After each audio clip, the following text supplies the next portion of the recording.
কি টিফিন করবেন ভাবছেন? তাও আবার কম সময় কম উপকরণ দিয়ে। আজকের রেসিপিটা তাদের জন্য। নমস্কার বন্ধুরা, কাজল ভিলেজ কিচেনে সকলকে স্বাগত জানাই। রোজকার মতো আজও রান্নাঘরে চলে এলাম। আজকের রেসিপি প্রথম থেকে লাস্ট পর্যন্ত দেখতে থাকুন, আশা করছি ভীষণ ভালো লাগবে। তো চলুন তাহলে শুরু করা যাক। টিফিনের জন্য এখানে আমি একটা তাওয়া গরম হতে বসিয়েছি। তাওয়ার মধ্যে দিয়ে দেব 2 চামচ সাদা তেল। আর বেশি দেবার দরকার নেই, আমি এখন 1 চামচ দিলাম, আরও 1 চামচ পরে ব্যবহার করব। তো দেখতে পাচ্ছ তেলটা কিন্তু, যেহেতু তাওয়াটা গরম, তেলটা এখানে ভালোভাবে গরম হয়ে গেছে। তোমরা কিন্তু সাদা তেলের পরিবর্তে এখানে বাটারও ব্যবহার করতে পারো। এখানে একটা বেশ বড় সাইজের পেঁয়াজকে আমি এইভাবে একটু টুকরো করে রেখেছি। দিয়ে দেব কেটে নেওয়া পেঁয়াজ। বলতে পারো একটা পুর রেডি করে নিচ্ছি সন্ধ্যা টিফিনের জন্য। বাচ্চাদের জন্য একদম বেশ ভালোই লাগবে খেতে, ওদের দারুণ হবে আর খুবই কম সময়ের মধ্যে হয়ে যায়। আর আমি যেভাবে করছি এতে করে কিন্তু পেটটাও অনেকক্ষণ ভরা থাকবে। পেঁয়াজটা যখন হালকা এরকম ভাজা হয়ে যাবে তখনই আমি এর মধ্যে দিয়ে দেব আগে থেকে একটা গাজরকে গ্রেট করে নিয়েছি ছোট গ্রেটারের সাহায্যে, আর একটা কাঁচা একটা লঙ্কা কুচিয়ে দিয়েছি। যদি বাচ্চাদের জন্য করো তাহলে ঝালটা বাদ দিয়েও করতে পারো, আর যারা ঝাল পছন্দ করে না তাদের জন্য বাদ দিলেও হবে। এবারে এই দুটো উপকরণকেও পেঁয়াজের সঙ্গে খুব ভালো করে একটু নাড়াচাড়া করে নেব।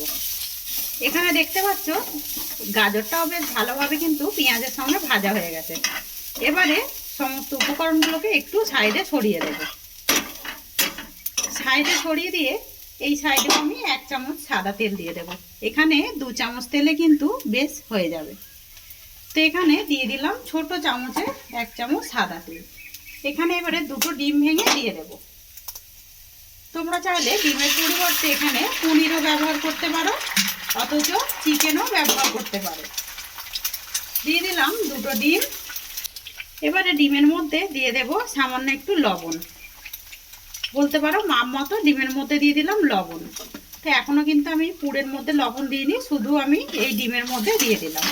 এবারে ডিমটাকে এক সাইডে একটু নাড়াচাড়া করে এইভাবে একটু ভেজে নেব। ডিমটা এরকম হালকা যখন ভাজা হয়ে যাবে সমস্ত উপকরণগুলোকে ডিমের সঙ্গে মিশিয়ে নেব।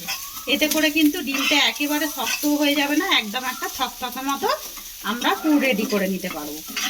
দেখতেই পাচ্ছ সুন্দর একটা থকথকে মতো ডিমটা রয়েছে, কিন্তু কালারও এসে যায়নি। সমস্ত উপকরণের সঙ্গে এভাবে একটু মিশিয়ে নেব। এবারে কিছু মশলা এর মধ্যে দিয়ে দেব। যেমন প্রথমে দেব স্বাদ মতো লবণ। লবণটা আপনারা আপনাদের মাপ মতো বা স্বাদ মতোই ব্যবহার করবেন। সুন্দর একটা রঙের জন্য দেব সামান্য একটু 1 চিমটে হলুদ গুঁড়ো।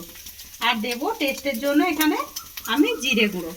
তোমরা চাইলে তোমাদের পছন্দ মতো এখানে মশলা ব্যবহার করতে পারো। আমি আর কোনো রকম কিছুই মশলা দেব না, শুধু এই দুটো মশলা দিয়েই পুরটাকে রেডি করে নেব। পুরটা একদম সুন্দরভাবে রেডি হয়ে গেছে। পুরটা দেখতেই পাচ্ছ একদম মশলা ছাড়া কতটা সুন্দর হয়েছে দেখতে।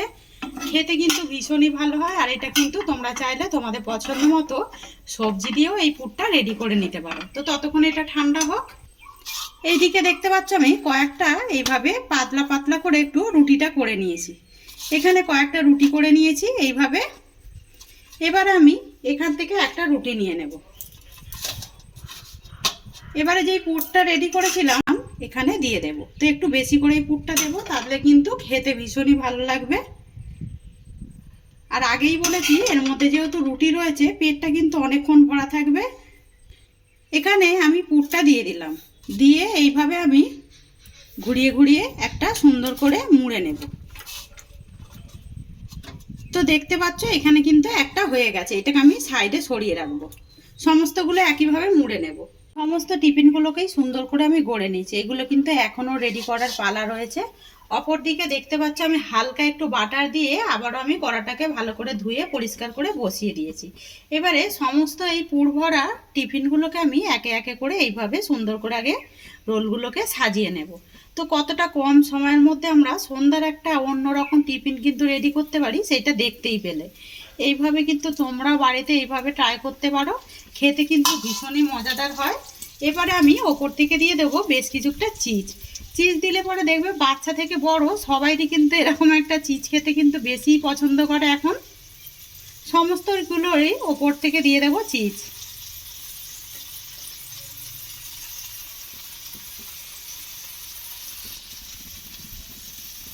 তো চিজটাকে আমি খুব ভালোভাবে কিন্তু গ্রেট করে রেখেছিলাম আগে থেকেই, একটু বেশি করেই দিয়ে দেব। এবারে চিজটা যেহেতু গলবে, এটাকে আমি এখন 2 মিনিটের জন্য ঢাকা দিয়ে লো টু মিডিয়ামে ভালো করে রান্না করে নেব। বেশ 2 মিনিট মতো ঢাকা চাপা দিয়ে রান্না করে নিলাম। আর দেখুন একদম চিজগুলো কিন্তু গলে গেছে। আর এর থেকে কিন্তু ছোট থেকে বড় বলেইছি, বাচ্চাদের কিন্তু ভীষণই পছন্দের হয়। এবারে এই টিফিনগুলোকে আমি নামিয়ে নেব। তো এই সময় আমি গ্যাসটাকে অফ করে দেব। কতটা সহজেই দেখুন আমরা কিন্তু এরকম টিফিন রেডি করে নিতে পারি। সামান্য কিছু উপকরণ দিয়ে আমরা রেডি করে নিতে পারি। সমস্ত টিফিনগুলোকেই আমি সুন্দর করে নামিয়ে নিলাম। আর দেখতে কতটা সুন্দর হয়েছে দেখুন, খেতে আরও বেশি দারুণ হয়। আর একদম কম সময়ের মধ্যে কিন্তু আমরা একটা নতুন ধরনের টিফিন রেডি করে নিতে পারি। আজকের রেসিপি আপনাদের কিরকম লাগলো অতি অবশ্যই কমেন্ট করে জানাবেন। যদি ভালো লেগে থাকে একটা লাইক করে দিয়ে এইভাবে আমার পাশে থাকবেন, আমাকে সাপোর্ট করবেন। আমার এরকম নিত্য নতুন রান্নার জন্য পাশে থাকা বেল আইকনটি প্রেস করবেন। সবাই ভালো থাকবেন, সুস্থ থাকবেন। ধন্যবাদ। আবারও কোনো নতুন রেসিপি নিয়ে ফিরে আসবো। আজকের মতো এই পর্যন্ত।